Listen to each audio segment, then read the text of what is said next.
हे good afternoon class 8।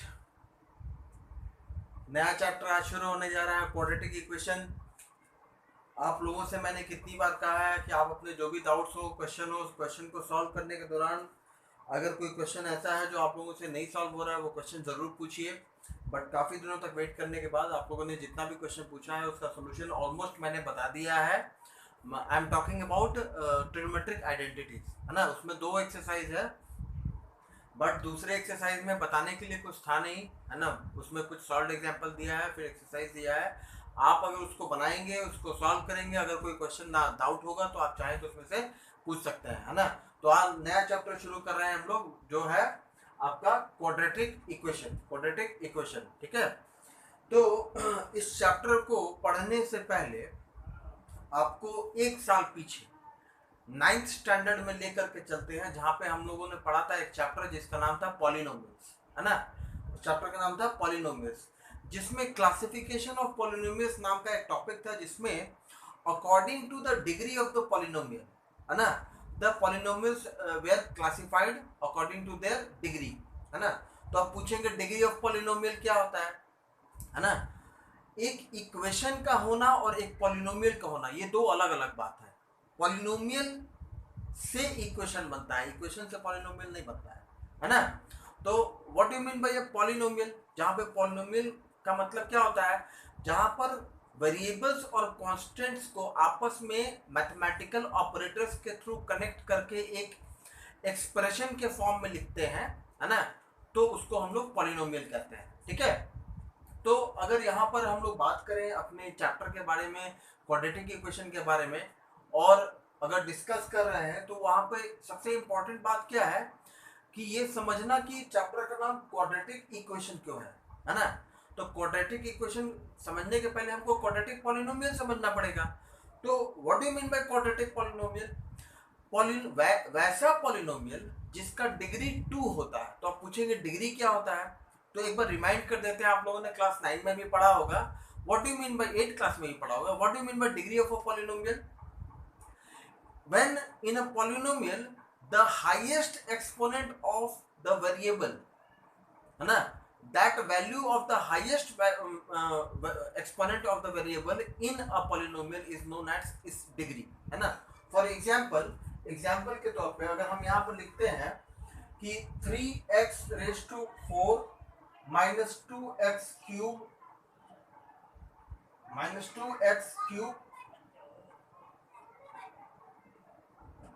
Plus 5x² minus 10x plus 20, है ना। ये एक पॉलिनोमियल है।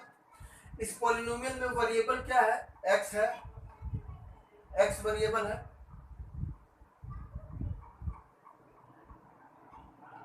ना। तो दिख रहा है यहाँ पे 4 टर्म्स ऐसा है, इन चारों टर्म्स में वेरिएबल x मौजूद है, ठीक है। लेकिन जब इस पॉलिनोमियल का हम डिग्री बात करेंगे तो हम उस टर्म को ढूंढेंगे जिस टर्म में वेरिएबल का एक्सपोनेंट हाईएस्ट है, मैक्सिमम है ना। तो यहाँ पर अगर वेरिएबल हाईएस्ट देखें तो वेरिएबल x का हाईएस्ट एक्सपोनेंट इस टर्म में है, इस टर्म में मौजूद है ना। क्यों? यहाँ पर x का एक्सपोनेंट कितना है? 4 है, इस वाले में 3 है, इस वाले में 2 है, इस टर्म में कुछ नहीं है, मतलब 1 है, ठीक है।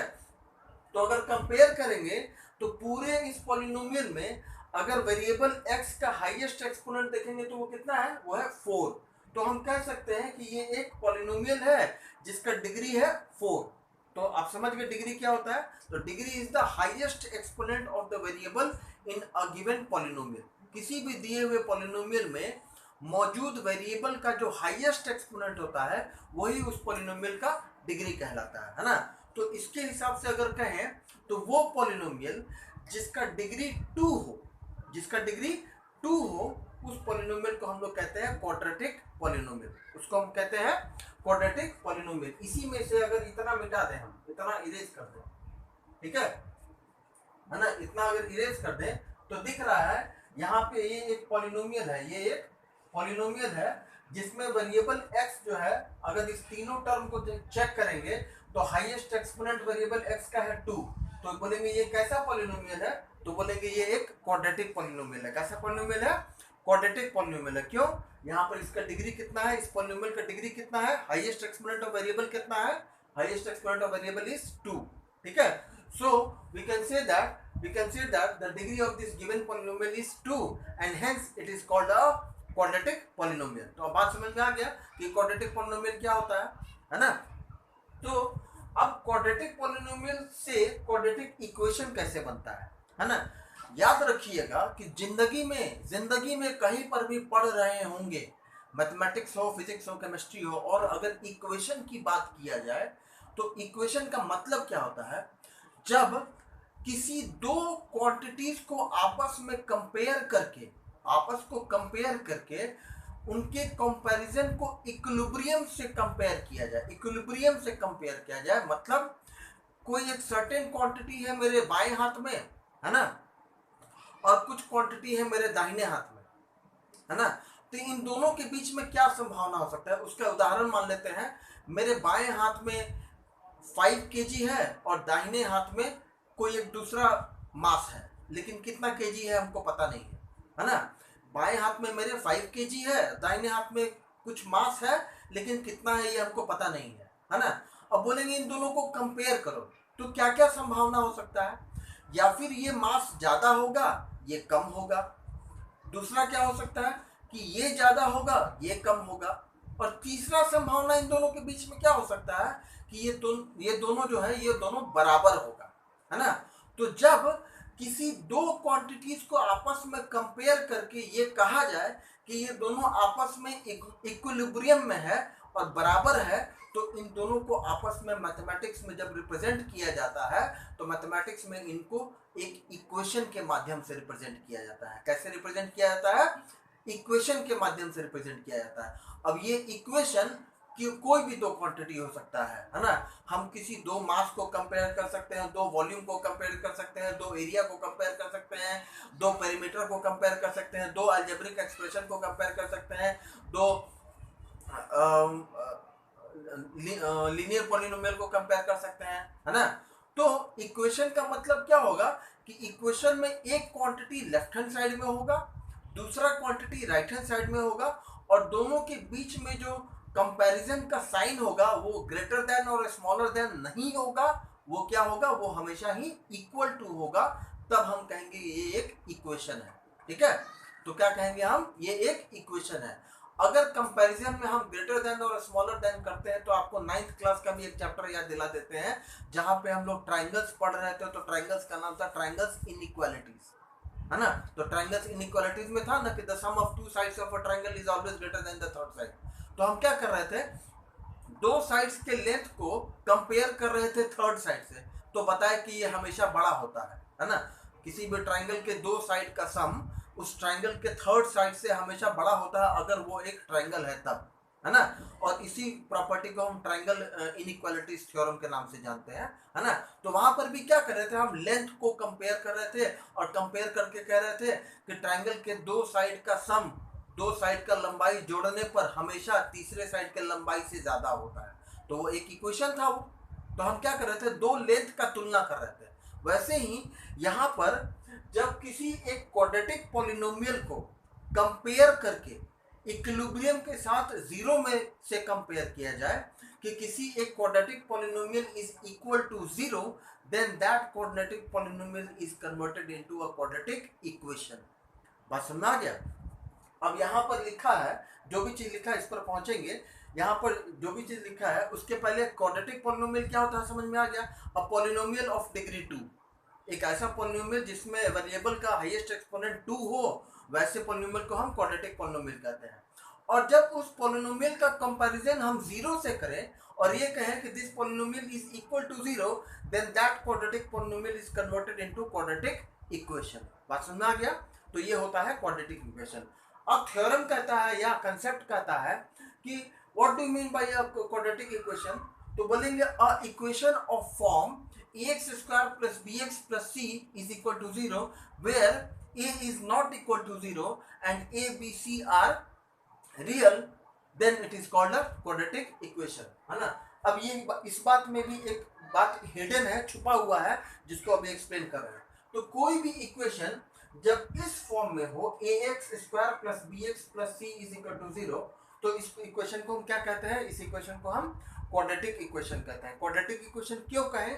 क्योंकि देखिए यहाँ पे वेरिएबल का एक्सपोनेंट कितना है? वेरिएबल का एक्सपोनेंट 2 है। वेरिएबल का एक्सपोनेंट 2 है, तो क्योंकि इस पॉलिनोमियल का डिग्री 2 है, इसीलिए इसको हम क्या कहेंगे? इसको हम एक क्वाड्रेटिक इक्वेशन कहेंगे, क्योंकि यहाँ पे जो पॉलिनोमियल को यूज किया गया है वो पॉलिनोमियल कैसा पॉलिनोमियल है? वो एक क्वाड्रेटिक पॉलिनोमियल है जिसका डिग्री 2 है, and it has been compared to 0 and said that the left hand side of the polynomial is equal to 0, then it is called a quadratic equation। ठीक है? अब कोई भी क्वाड्रेटिक इक्वेशन होगा, दुनिया का कोई भी क्वाड्रेटिक इक्वेशन होगा, तो वो इसी फॉर्म में होगा और उसका डिग्री 2 ही होगा। बात समझ में आ गया? उसका डिग्री 2 ही होगा। और डिग्री 2 होने पर एक चीज आता है सामने, क्या रहा है कि ये ए बी और सी क्या है? ये ए, ये बी और ये सी, ये तीनों क्या है? तो कहता है ए 0 नहीं हो सकता है। बोलेंगे क्यों 0 नहीं हो सकता? अगर ए 0 हो गया तो क्या हो जाएगा? तो बोलेंगे इस क्वाड्रेटिक इक्वेशन में अगर ए का वैल्यू अगर 0 हो गया तो ये जो पहला टर्म है, ये पहला टर्म का वैल्यू कितना हो जाएगा? 0 हो जाएगा, because 0 multiplied by anything is equal to 0। 0 multiplied by anything is equal to 0। Hence ये पहला टर्म तो गायब हो जाएगा, ये तो 0 हो गया, तो फिर ये क्वाड्रेटिक पॉलिनोमियल नहीं रह जाएगा, ये लीनियर पॉलिनोमियल हो जाएगा। क्यों? फिर जो इतना पोर्शन बचेगा, ये जो इतना पोर्शन बचेगा, उसमें जो मौजूद वेरिएबल है, उसका एक्सपोनेंट तो 1 है, तो इसका डिग्री 1 हो जाएगा, तो फिर ये क्वाड्रेटिक पॉलिनोमियल नहीं ना रह गया, ये तो एक लीनियर पॉलिनोमियल हो जाएगा। इसीलिए किसी भी क्वाड्रेटिक इक्वेशन में जो वो टर्म जिसमें वेरिएबल का एक्सपोनेंट 2 है, जिसमें वेरिएबल का एक्सपोनेंट 2 है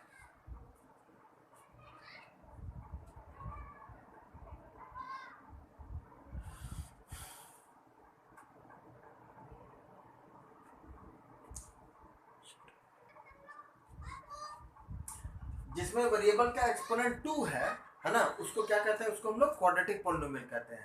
अब अगर मान लीजिए यहाँ पर ए की जगह पर ए बी सी के बारे में कह रहा है कि A B C are real numbers, तो 0 is also real number, but उसके साथ एक क्लॉज जोड़ा हुआ है, क्या?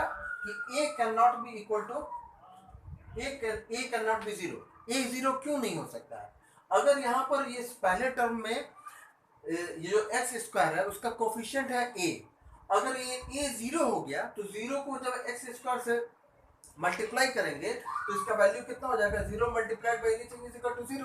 तो फिर तो ये टर्म गायब हो गया ना। अगर ये टर्म गायब हो गया, अगर हम इसको मिटा दें, ये तो 0 हो गया ना। अगर ए 0 हो गया तो पहला टर्म तो 0 हो गया, है ना। तो ये अगर 0 हो गया तो अब जो बचा हुआ पोर्शन है उसको देखेंगे तो बोलेंगे ये क्वाड्रेटिक पॉलिनोमियल है। नहीं, ये एक लीनियर पॉलिनोमियल है। क्यों? क्योंकि यहाँ पर जो वेरिएबल का हाईएस्ट एक्सपोनेंट है वो है 1, है ना। तो वो पॉलिनोमियल जिसका हाईएस्ट एक्सपोनेंट 1 होता है, डिग्री 1 होता है, वो एक लीनियर पॉलिनोमियल कहलाता है। इसीलिए किसी भी क्वाड्रेटिक इक्वेशन में वो टर्म जिसमें वेरिएबल का एक्सपोनेंट 2 है उसका कोफिशिएंट कभी भी 0 नहीं हो सकता है। बाकी b और c 0 हो सकता है ना। b और c 0 हो सकता है क्योंकि b और c के 0 होने से पॉलिनोमियल का डिग्री नहीं बदलेगा, है ना। अगर मान लीजिए हम यहाँ पर ax स्क्वायर के बजाय, है ना, यहाँ पर अगर हम ये कहें कि b 0 है ना, b 0 है, तो b 0 करने से क्या होगा? हमारा ये टर्म ना हटेगा, बाकी ये दोनों तो रह जाएगा ना। ये पहला टर्म और दूसरा टर्म तो, तीसरा टर्म तो रह जाएगा ना। ax स्क्वायर और c तो रह जाएगा। b के 0 होने से bx न 0 होगा। b अगर 0 हो गया तो 0 multiplied by x is equal to 0 हो जाएगा, है ना। तो ये 0 हो जाने से हमारे पॉलिनोमियल का डिग्री नहीं बदल रहा है। लेकिन अगर a 0 हो गया तो पॉलिनोमियल का डिग्री चेंज हो जाएगा, ठीक है। तो डिग्री चेंज हो जाएगा तो वो तो क्वाड्रेटिक पॉलिनोमियल ही नहीं रह गया। समझ में आ गया? Therefore in any quadratic equation that term which is carrying the variable of exponent 2, उसका कोफिशिएंट कभी भी 0 नहीं हो सकता है। वो टर्म जिसमें वेरिएबल का एक्सपोनेंट 2 है उसका कोफिशिएंट कभी भी 0 नहीं हो सकता है। मतलब a can never be 0, b and c can be 0, ठीक है। अब आते हैं अपने इस बात पर कि basic form of quadratic equation से हम क्या समझेंगे। जब कोई भी क्वाड्रेटिक इक्वेशन दिया हुआ हो उसका basic form ax square plus bx plus c में a b c real number होना चाहिए, a 0 नहीं होना चाहिए। तो बोलेंगे क्या a b c real number negative integer हो सकता है? एकदम हो सकता है। रियल नंबर का मतलब क्या होता है? रियल नंबर का मतलब होता है all natural number, all whole number, every negative integer, every positive integer, every rational number, they all belong to real number. बात समझ आ गया? इन सब के ग्रुप को ही हम लोग रियल नंबर कहते हैं। तो ए बी सी कोई भी रियल नंबर हो सकता है except A can not be zero, क्योंकि zero is also real number, zero is a integer and every integer is a real number, ठीक है? तो A can not be zero. बात समझ आ गया? अब यहाँ पे अगर पहुंचते हैं तो हमारा इंट्रोडक्शन का पार्ट खत्म हो गया। हम ये समझ गए कि क्वाड्रेटिक पॉलिनोमियल क्या होता है, इक्वेशन किसको कहते हैं, basic form of quadratic equation क्या होता है, डिग्री ऑफ अ पॉलिनोमियल क्या होता है, क्वाड्रेटिक इक्वेशन का डिग्री कितना होता है, इस सब के ऊपर हम लोग चर्चा कंप्लीट कर चुके हैं। अब आते हैं roots of a quadratic equation. बहुत सबसे साधारण बात में समझते हैं कि what do mean by roots of a quadratic equation. Quadratic equation का एम क्या है? क्वाड्रेटिक इक्वेशन का एम है उस इक्वेशन में मौजूद वेरिएबल जो भी हो, यहाँ पर x लिखा हुआ है, ये कोई जरूरी नहीं है कि x ही हो सकता है, आप वेरिएबल का नाम कुछ भी रख दीजिए, x y z जो मर्जी है नाम रखिए, उससे कुछ फर्क नहीं पड़ता है ना? बस एक अननोन क्वांटिटी है जिसके बारे में हमको पता नहीं है, और उस अननोन क्वांटिटी का वैल्यू ही हमको फाइंड आउट करना है, ठीक है? यही इक्वेशन को सॉल्व करने का पर्पस है। क्या था? Solving a quadratic equation. Equation को सॉल्व करना है, मतलब क्या करना है? जो अननोन क्वांटिटी वेरिएबल है उसका वैल्यू निकालना है, वही solving the equation of quadratic, solving a quadratic equation का एम वही है। क्वाड्रेटिक इक्वेशन को सॉल्व करने का क्या पर्पस है? सॉल्व करने पर जो वेरिएबल है, इक्वेशन में मौजूद जो वेरिएबल है, जो अननोन क्वांटिटी, उसका वैल्यू फाइंड आउट करना ही हमारा सॉल्व करने का एम है। इक्वेशन को सॉल्व करने का, क्वाड्रेटिक इक्वेशन को सॉल्व करने का एम क्या है? इक्वेशन में मौजूद जो वेरिएबल है जिसका डिग्री 2 है ना, उस वेरिएबल का ही वैल्यू फाइंड आउट करना इक्वेशन को सॉल्व करने का एम है। बात समझ आ गया? तो roots of a quadratic equation. अब कोई इक्वेशन कब कहलाता है? जब इक्वेशन का लेफ्ट हैंड साइड पार्ट और राइट हैंड साइड पार्ट बराबर हो तो वो इक्वेशन कहलाता है। बात समझ आ गया है ना? तो यहां पर वेरिएबल x का तो इनफाइनाइट नंबर ऑफ वैल्यूज हो सकता है ना? Infinite number, because x is a variable का कोई भी अननोन क्वांटिटी का कोई भी वैल्यू हो सकता है, लेकिन वो अननोन क्वांटिटी का कोई भी वैल्यू उसका सोल्यूशन नहीं हो सकता है, उसका रूट नहीं हो सकता है ना? तो बोलेंगे root of a quadratic equation का क्या मतलब है? What do you mean by root of a quadratic equation? कि कोई इक्वेशन को सॉल्व करने का पर्पस है वेरिएबल का वैल्यू फाइंड आउट करना।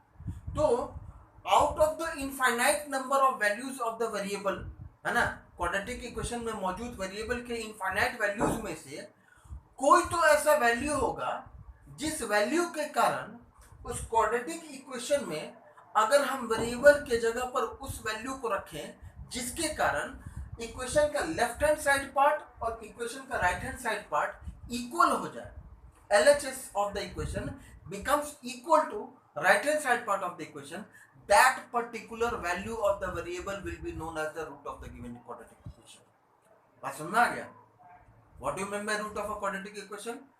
वेरिएबल का वो value, infinite number of values हो सकता है, वेरिएबल तो अननोन क्वांटिटी है, उसका कोई भी वैल्यू, रियल नंबर में कोई भी वैल्यू उसका हो सकता है, ठीक है? लेकिन वो सारा का सारा वैल्यू उस क्वाड्रेटिक इक्वेशन का सोल्यूशन नहीं हो सकता है। सोल्यूशन किसको कहेंगे? या सोल्यूशन को ही हम लोग रूट्स ऑफ क्वाड्रेटिक इक्वेशन कहते हैं। तो अगर रूट्स ऑफ क्वाड्रेटिक इक्वेशन कहें या सोल्यूशन कहें तो दोनों एक ही बात है, ठीक है? तो वेरिएबल का वो वैल्यू जिसके कारण या जिस वैल्यू के कारण इक्वेशन का लेफ्ट हैंड साइड पार्ट और इक्वेशन का राइट हैंड साइड पार्ट, है ना, यहाँ पर ध्यान से देखिएगा, इक्वेशन का लेफ्ट हैंड साइड पार्ट इतना है और इक्वेशन का राइट हैंड साइड पार्ट 0 है ना? तो हम यहाँ पर वेरिएबल x की बात अगर करें तो वेरिएबल x का तो इनफाइनाइट नंबर ऑफ वैल्यूज हो सकता है, लेकिन वो infinite values can never be the solution of the quadratic equation. वो इस इक्वेशन का सॉल्यूशन नहीं हो सकता है, ठीक है? क्या होगा? उस इनफाइनाइट नंबर ऑफ वैल्यूज में से केवल वो वैल्यू जिसको इस इक्वेशन में रखने पर, वेरिएबल के जगह पर रखने पर, अगर हम पूरे पॉलिनोमियल का नेट रिजल्टेंट वैल्यू निकालें, है ना, मैग्नीट्यूड ऑफ पॉलिनोमियल निकालें by putting that particular value of the variable in this given equation, इस दिए हुए इक्वेशन ax² + bx + c में a b c तो रियल नंबर है, तो वो तो अननोन क्वांटिटी है नहीं, वो तो नॉन क्वांटिटी है क्योंकि वो रियल है, ठीक है? तो अननोन कौन रह गया? अननोन वेरिएबल x ही ना रह गया। तो वेरिएबल x के बारे में कहा जा रहा है कि उसका इनफाइनाइट नंबर ऑफ वैल्यूज हो सकता है, लेकिन वो सारा infinite values of variable x can never be the solution. वो सॉल्यूशन नहीं हो सकता, वो केवल वैल्यू हो सकता है। सॉल्यूशन किसको कहेंगे? उस इनफाइनाइट वैल्यूज में से 0 1 2 3 4 5 6 10 लाख 20 लाख करोड़ 50 करोड़ कोई भी वैल्यू ले लीजिए, लेकिन वो सब का सब इसका सोल्यूशन नहीं होगा। सोल्यूशन कौन होगा? उन सारे इनफाइनाइट और उस अनगिनत वैल्यूज में से केवल उस वैल्यू को हम सोल्यूशन कहेंगे जिस वैल्यू को इस इक्वेशन पर वेरिएबल के जगह पर अगर पुट करें, वैल्यू को हम पुट करें और पुट करने पर इस पूरे पॉलिनोमियल का नेट मैग्नीट्यूड कुछ निकलेगा जो कि एक न्यूमेरिकल फॉर्म में होगा, एक नंबर होगा, एक रियल नंबर होगा। ठीक है, तो जब इस पूरे पॉलिनोमियल का मैग्नीट्यूड हम निकालते हैं तो मैग्नीट्यूड इस पॉलिनोमियल का ये पॉलिनोमियल इस इक्वेशन का लेफ्ट हैंड साइड पार्ट है। ये जो पूरा पॉलिनोमियल है यहाँ तक, ये इस इक्वेशन का लेफ्ट हैंड साइड पार्ट है, तो मैग्नीट्यूड जो निकालेंगे वो लेफ्ट हैंड साइड पार्ट आएगा। अगर उस लेफ्ट हैंड साइड पार्ट को का कंपैरिजन करें राइट हैंड साइड पार्ट से और वो दोनों बराबर आए, है ना, तो वो दोनों बराबर आने पर वेरिएबल का वो वैल्यू जिसके लिए लेफ्ट हैंड साइड पार्ट और राइट हैंड साइड बराबर आएगा, उसी वैल्यू ऑफ वेरिएबल को हम इस गिवन क्वाड्रेटिक इक्वेशन का रूट कहेंगे या सॉल्यूशन कहेंगे। बात समझ में आ गया? ठीक है, बात समझ में आ गया? बहुत ही आसान बात है। वेरिएबल है क्वाड्रेटिक इक्वेशन में, वेरिएबल का इनफाइनाइट नंबर ऑफ वैल्यूज हो सकता है, लेकिन वो सारा का सारा इनफाइनाइट वैल्यूज क्वाड्रेटिक इक्वेशन का सॉल्यूशन नहीं हो सकता है। क्या नहीं हो सकता है भाई? बोलेंगे उस सारे के सारे वैल्यू को जब हम इस क्वाड्रेटिक इक्वेशन में वेरिएबल के जगह पर रखेंगे तो क्या उस सारे वैल्यूज के लिए left hand side part of the equation will be equal to right hand side part?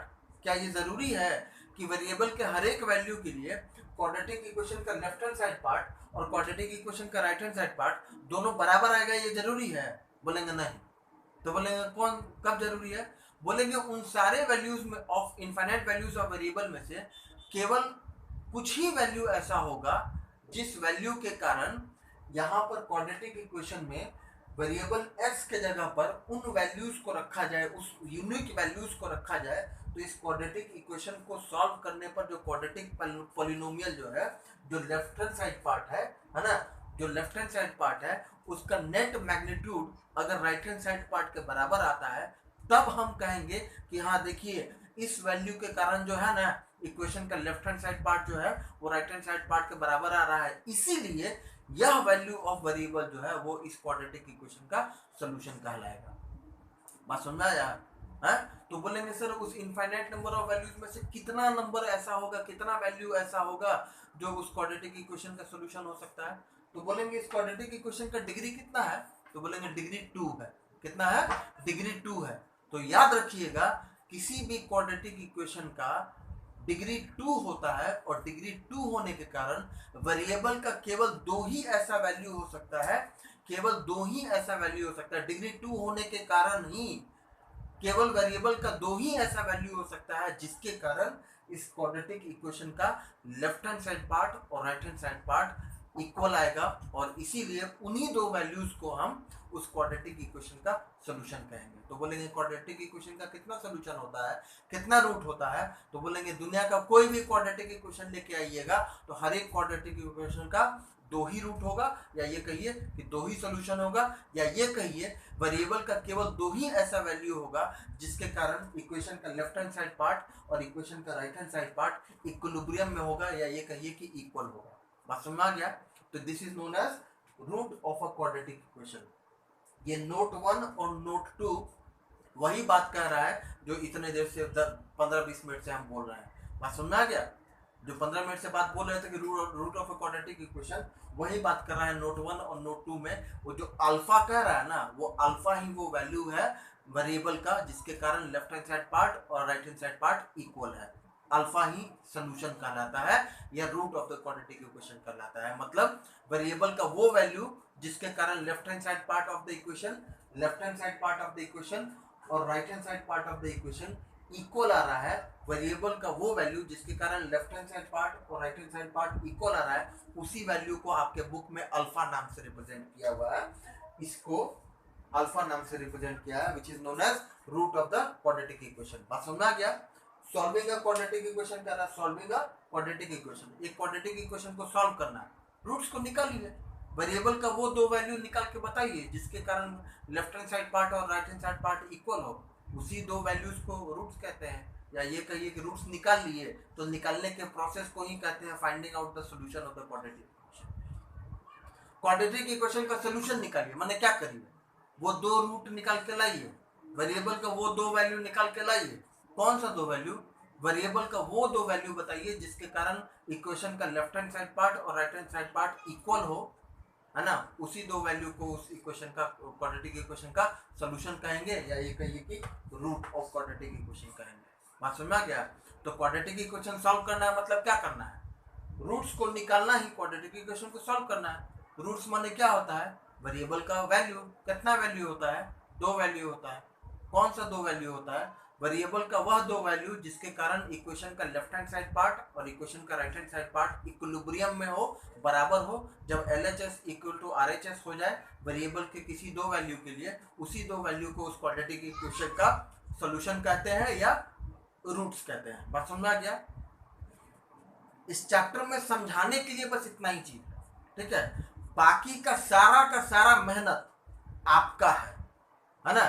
Factorise करना आता है, क्वाड्रेटिक इक्वेशन को सॉल्व करना आता है, क्वाड्रेटिक पॉलिनोमियल को फैक्टराइज करना आता है, ax² + bx + c को फैक्टराइज करने का प्रोसीजर आप क्लास 8 में भी पढ़े हैं, क्लास 9 में भी पढ़े हैं। कैसे कोई भी पॉलिनोमियल अगर ax² + bx + c के फॉर्म में होता है तो कैसे उसको फैक्टराइज करते हैं।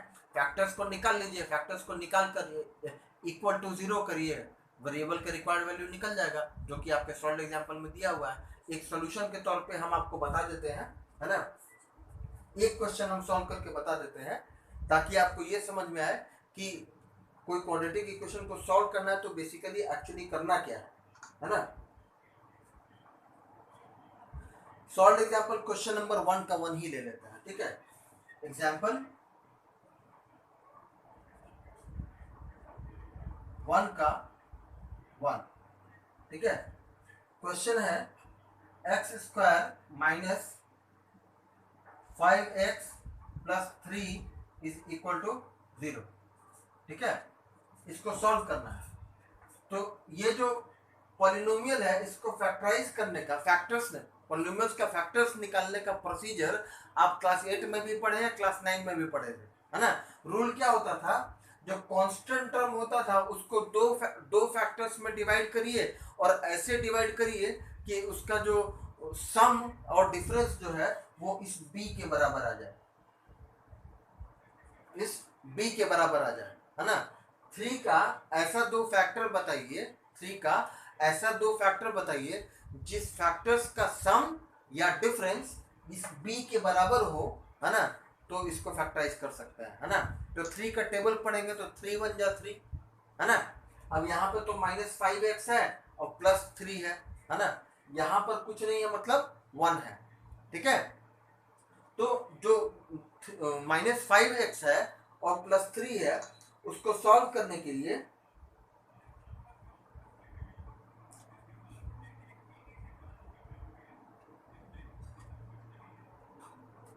सॉरी, इस क्वेश्चन में इसका सॉल्यूशन नहीं निकलेगा, हम ध्यान से पढ़े नहीं।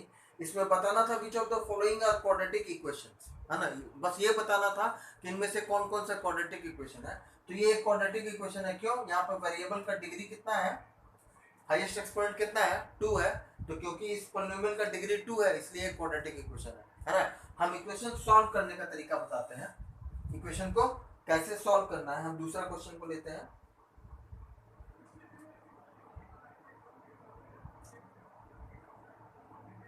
एग्जाम्पल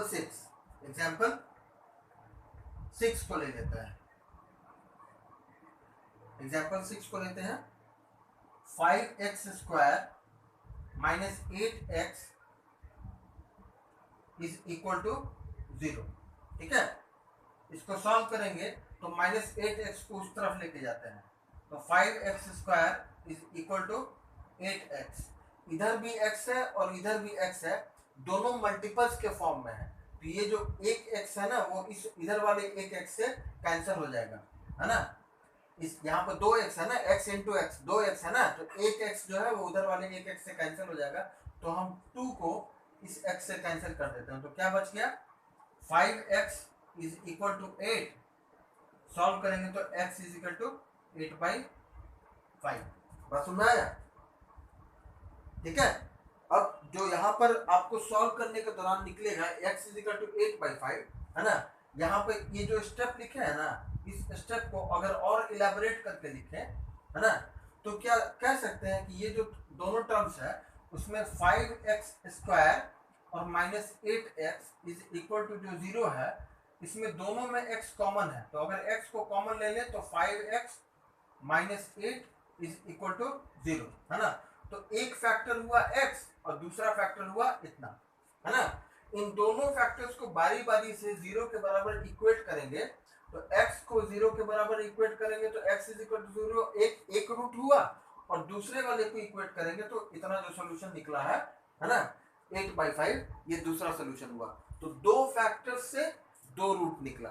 तो आपको कोई भी क्वाड्रेटिक इक्वेशन सॉल्व करना मतलब क्या करना है, पहले उस क्वाड्रेटिक पॉलिनोमियल को फैक्टराइज करके उसका दो फैक्टर निकाल लीजिए, क्योंकि दुनिया के हर एक क्वाड्रेटिक पॉलिनोमियल का दो ही फैक्टर होगा, है ना, क्योंकि डिग्री उसका 2 है तो दो ही फैक्टर होगा, है ना। उन दोनों फैक्टर्स को राइट हैंड साइड में मौजूद 0 के बराबर इक्वेट करिए और दोनों फैक्टर से वेरिएबल का दो वैल्यू निकालिए, वही दोनों वैल्यू जो है वो एक्चुअली में उस क्वाड्रेटिक इक्वेशन का रूट्स है, या ये कहिए कि सॉल्यूशन है। बात समझ में आ गया। तो इस तरीके से आपको क्वाड्रेटिक इक्वेशन को सॉल्व करना है ना। जितना भी क्वेश्चन दिया हुआ है सॉल्व एग्जाम्पल में, हम देखे नहीं है कितना क्वेश्चन है, लेकिन क्योंकि क्वेश्चंस की संख्या ज़्यादा होगी, काफ़ी ज़्यादा होगी सॉल्व एग्जाम्पल में भी और एक्सरसाइज में भी, ठीक है। तो जो दिख रहा है उसके अनुसार टोटल जो सॉल्व एग्जाम्पल्स की संख्या है वो है आपको 22। हाँ, टोटल जो सॉल्व एग्जाम्पल है उसकी संख्या 22 है ना।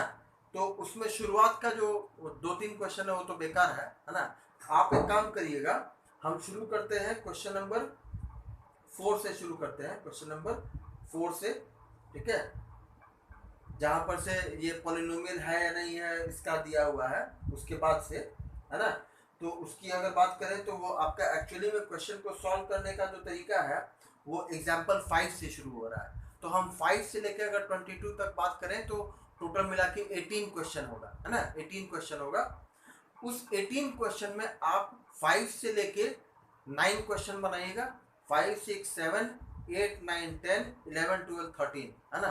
तो 5 से लेके 13 तक आपका आज का होमवर्क रहेगा। आज 5 से लेके 13 तक बनाइएगा, अगले दिन जो है वो 14 से लेके 22 तक, है ना।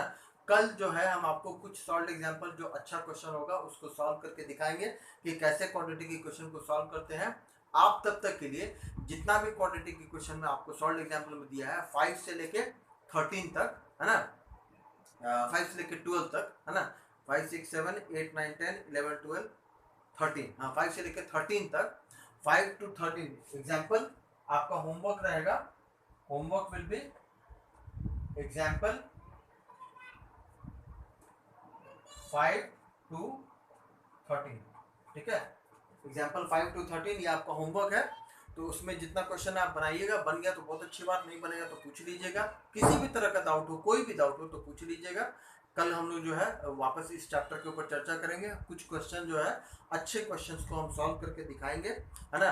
बाकी बचा हुआ जो सॉल्व एग्जाम्पल 14 से होगा, 14 से लेकर 22 तक, उसको हम लोग उसके अगले दिन चर्चा करेंगे, है ना। बहुत जल्दबाजी की ज़रूरत नहीं है, क्योंकि इस चैप्टर में एक खासियत है, इक्वेशन को सॉल्व करना बहुत बड़ा ट्रिक नहीं है।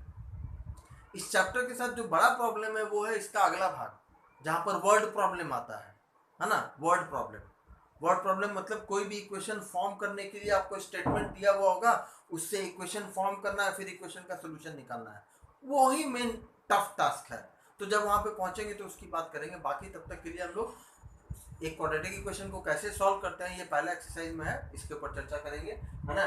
तब तक के लिए आप लोग अपना ध्यान रखिएगा, घर पर रहकर पढ़ाई करते रहिएगा। किसी तरह की कोई दिक्कत हो, कोई डाउट हो तो आप पूछ सकते हैं। ये जो आज का होमवर्क है क्वेश्चन नंबर एग्जाम्पल 5 to लेके एग्जाम्पल 5 to 13, इतना क्वेश्चन सॉल्व करिएगा। जो डाउट होगा वो पूछिएगा, तो कल के क्लास में उसको एक्सप्लेन करेंगे, ठीक है। तब तक के लिए ध्यान रखिएगा अपना। Thank you.